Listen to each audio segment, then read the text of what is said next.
छोटा सा संक्षिप्त परिचय देते हैं। मैं डॉक्टर सीपी राय हूं, मीडिया डिपार्टमेंट का चेयरमैन हूं। मणिपुर से चली हुई यात्रा उत्तर प्रदेश में प्रवेश कर गई है।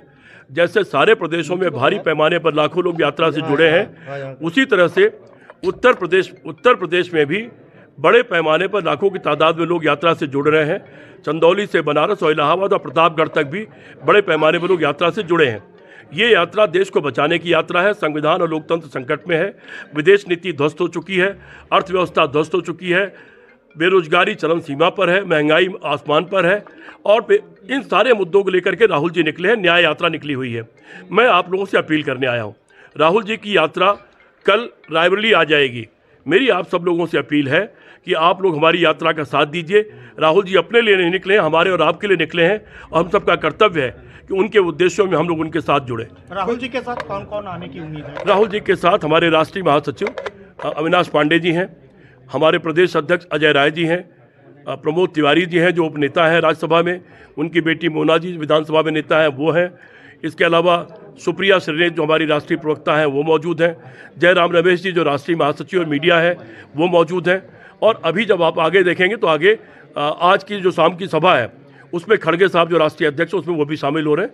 ऐसे बीच बीच में लोग शामिल होते रहते हैं। अखिलेश यादव जी की उम्मीद थी आने की, वो नहीं आ रहे हैं। अखिलेश यादव जी का मैंने एक बयान पढ़ा है जिसमें उन्होंने खुद ये कहा था कि वो रायबरेली अमेठी में शामिल होंगे। आज उन्होंने ये कहा है कि जब सीट फाइनल होगी तब वो शामिल होंगे।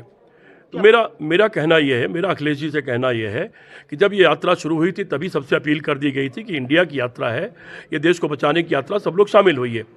ये यात्रा चूंकि मैंने कहा कि लोकतंत्र और संविधान बचाने की यात्रा है, अखिलेश जी ये तय करें कि वो लोकतंत्र और संविधान बचाने के साथ हैं या नहीं है, ये वो तय करें।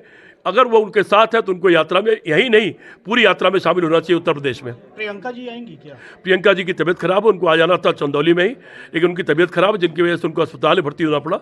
जब उनकी तबीयत ठीक होगी वो यात्रा में शामिल हो जाएंगे। समय में कुछ बदलाव हुआ है, क्या कारण है? समय में बदलाव हुआ कि सुल्तानपुर में किसी ने 2018 में कोई केस किया था मानहानि का शायद राहुल जी के खिलाफ, उसका कल तारीख पड़ गई है। तो सुबह उसमें अदालत में, चूंकि अदालत का सम्मान करती है पार्टी, वो सुबह अदालत जाएंगे और फिर 2 बजे से फुर्सतगंज से यात्रा ज्यों की त्यों चालू हो जाएगी। एक आखिरी सवाल आपसे ये है कि आप मेन स्ट्रीम को कहते हैं कि वो गोदी मीडिया हो गया है, वो उसे चला। अगर उसकी चिंता हम और आप पढ़े लिखे लोग नहीं करेंगे तो उसकी यात्रा करेगा कौन? आज़ादी की लड़ाई में भी कुछ पढ़े लिखे लोगों ने अगुवाई की थी, तभी वो लड़ाई लड़ी गई थी और उसमें मीडिया ने साथ दिया था। वो तमाम बड़े नाम हैं जिनको हम मीडिया का आदर्श कहते हैं। इसलिए बस मैं आज आप लोगों से मिलने आया था और अपील करने के लिए आया था कि आप लोग हमारी मदद करिए और हमारा साथ दीजिए कि जितनी दूर तक पहुंच है मदद करिए देश बचाने में। अगर लंका की तरह देश दिवालिया हो गया तो बचेगा क्या? हमारी आपकी आने वाली पीढ़ियों का सवाल है। अगर बच्चा आज 1.5 लाख कर्जा लेके पैदा हो रहा है तो आगे होगा क्या? अगर चीन 2200 किलोमीटर अंदर घुस गया है और प्रतिदिन कुछ दूर टहल जाता है, आप लोग जानकारियां कर लीजिए अपनी अपनी सोर्सेज से, तो इस देश की अस्मिता बची क्या है? सब जागरूक लोग हैं कि फौज समेत जितनी सरकारी संस्थाएं हैं, सारी संस्थाओं के लोगों से तनख्वाहों में से काट काट के पैसा पीएम केयर फंड में जमा हुआ। टाटा, बिरला, अंबानी, अडानी सबसे पैसे लिए गए और चीन की एजेंसीज ने भी पीएम केयर फंड में पैसा दिया। हमारा सवाल ये कि चीन की एजेंसी ने पीएम केयर फंड में पैसा क्यों दिया?